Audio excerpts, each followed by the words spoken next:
Okay, sit with this opening line and tell me this does not like just make you like, because this is part two of eating and why we overeat. Why do we have the habits and behaviors that we do around food? Um, Here's the thing: is that a lot of your current habits were not chosen; they were inherited. You didn't come by them because you chose to have them. You came by them because that's the way you were raised. That's where the environment that you were in, whether that is in college or high school, or even at work as an early adult, or maybe in your marriage, your in-laws. It can come from a lot of different places.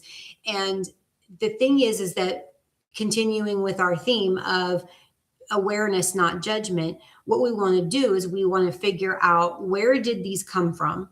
Why do I believe these things? And that you even believe them. Because it's so funny what you can hear in other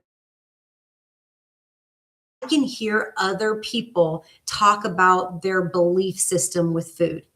But when I can't hear myself say it sometimes, probably most of the time.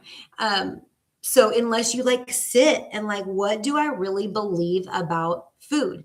But it's so interesting that you can hear it in other people. So this is just a this is just kind of a mindfulness challenge. This part two of this class is, what did you hear growing up? And we're going to say growing up, not just as a kid, but in high school, in college, early adult, maybe newly married, maybe after your divorce, like wherever, where did you learn some of these things? So raise your hand if you heard this growing up.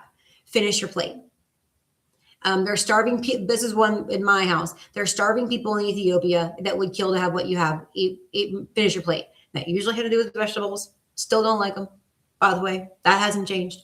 Don't waste food. Big one. You can have dessert if you're good. Raising your hand. You need to lose weight. I mean, that was my childhood was very much um, punishment oriented, and um, food was never a reward, but you were punished for eating food. If that sort of makes sense, it was very interesting. Food was definitely frowned upon, so you could totally have that experience growing up. You need to work off what you ate. That was a big one. Food is comfort. Food is love. Did you grow up in a household or an environment that's how your family expressed love? I watch cooking shows all the time. It's like my favorite thing to watch. We're watching Barbecue Brawl right now. Frank and I are. And I love watching cooking shows. And I see so many of the families, or like they talk about their families and they're like, this is how we show love. This is how my mom shows love. This is how I show love. And I love that, the idea of that big family dinner. But if your attachment became, if I love you, then I'm going to show you love with food, then that's going to be a problem for you, probably. I hear it in other people of, oh, you had a bad day. Oh, you deserve something. Go order something. Go, DoorDash something. Or every time people come to my house, I want them to feel loved with food. Like everybody's going to have a great food experience. I'm going to make sure that my husband, um, maybe has something at home that he didn't have growing up, or that I didn't have growing up.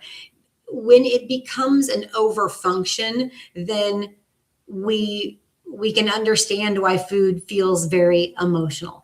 And so we just want to make sure that we're aware. Like if you, because the thing is not to not show love with food. Like that's not what we want to get at. We just want to be aware. Okay, I show love with food, so I'm probably going to do this. So because I'm going to do this, I'm going to do this on the other side. Like everything's a give and take. You just have to be aware of what you're doing. Or I show love with food. I also show love to my body with my food, and I'm going to eat something separate. Totally great. And I've eaten separate from my family in every single social situation for probably 17 years. I bring my own food to everything because of all my food intolerances, and I promise you, you'll live.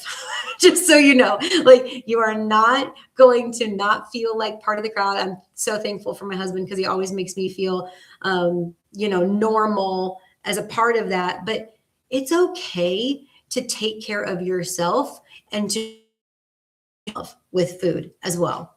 Just so you know, sidebar.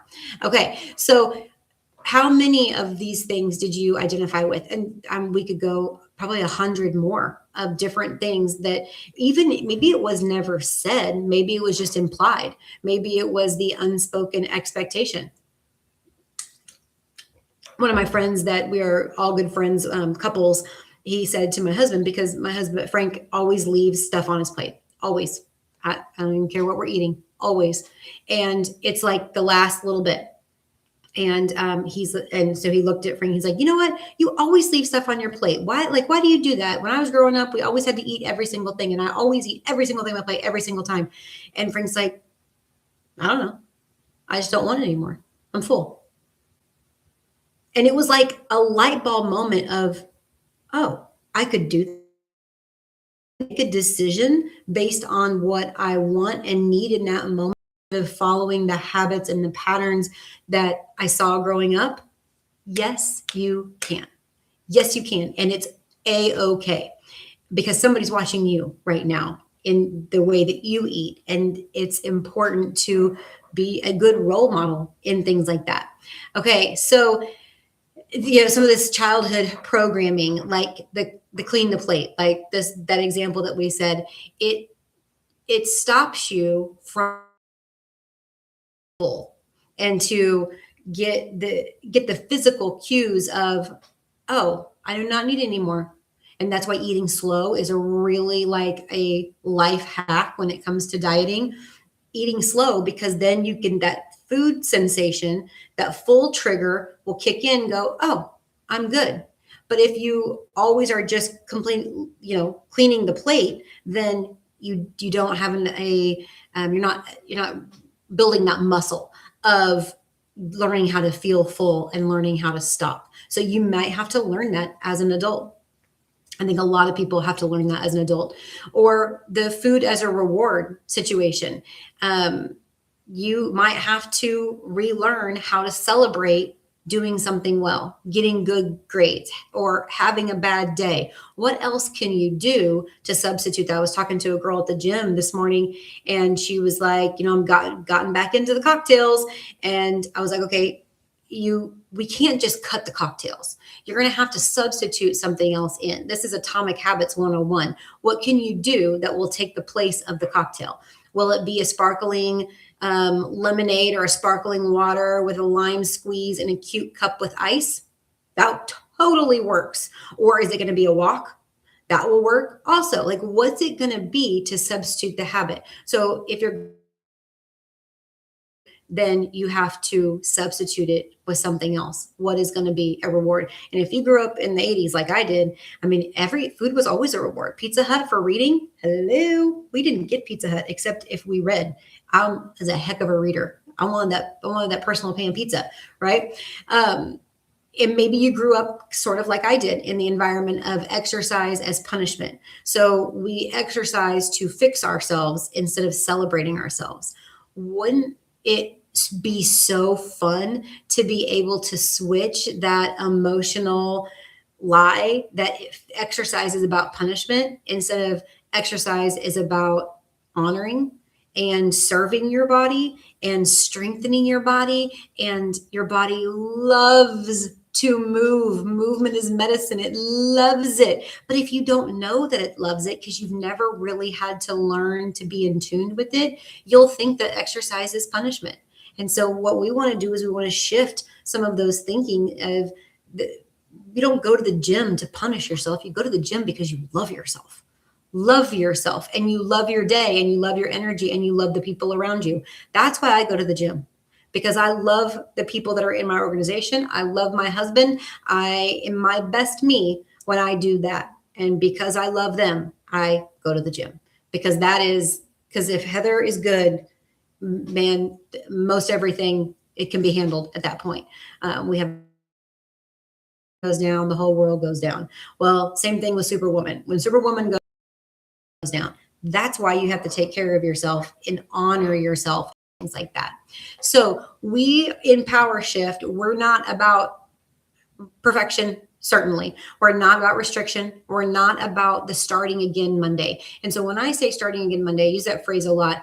We're anti start again Monday because so I'm recording this on a Tuesday. On Tuesday night, if we go out to eat tonight and I have a sangria and French fries and a chicken sandwich, just saying that that's the meal that I get up the road. I'm not going out to eat tonight, but if I were, if I did that and then I wake up tomorrow and go, well, shoot, I already ruined my week, so I'll just start again Monday. We are so anti that. We're start again Wednesday morning and with the next best thing. And the next, like, we're back on because that is who we are. We do not want to earn food. We don't want to earn food. Food is wonderful. Food is fuel. It is not going to be an emotional earning situation. So you are going to say, I take care of myself because that's who I am now and I deserve it. That right there, because it brings in that identity piece. When you can become the woman who takes care of herself because that's who she is now, and because she loves herself, you make different decisions. You become the woman who plans ahead. You become someone who moves daily. You're someone who fuels your body with the right food. You don't use food to self-destruct anymore and then feel guilty and then blame and then shame and then spiral, spiral, spiral, spiral, spiral. We don't do any of these things. We are power shift women that we move because we love ourselves. We eat great food that fuels our body because we love ourselves and we love the people around us. Like that, it becomes who we are. And that is the of importance. So what rules are you still following that no longer serve you? So if you've got an old rule and you're like, man, Heather, I can think of 5 right now that I believe. And there's probably 5 more that you're not super aware of yet, but you will become aware. You want to replace always, right? So if your old rule is I need to finish my plate, your new rule is I stop when I'm satisfied. And I love the word satisfied. It's not full, because my satisfied and my full are not the same thing. My full is like, oh my God, I'm so full. Like I'm uncomfortable. Satisfied is like, I could probably eat a couple more bites, but I'm good. Satisfied is what you want. Full is too much. Your body can't digest all of that food when you get it to that point. We're not going to earn food. That's an old rule. We're going to fuel our body. We're not going to exercise to punish. We're going to move to strengthen, move to build. We're not going to start over Monday. We're going to make the next best choice. I love that. Like those when I say that, I hope you feel empowered. I hope you feel like something big became something little. Okay, I can stop when I'm satisfied. Oh, I just moved because I love myself. Cool. I don't have to earn food. I just fuel my body. And if I make a bad decision one time, then I can just keep going and make the better decision the next time. That feels so doable.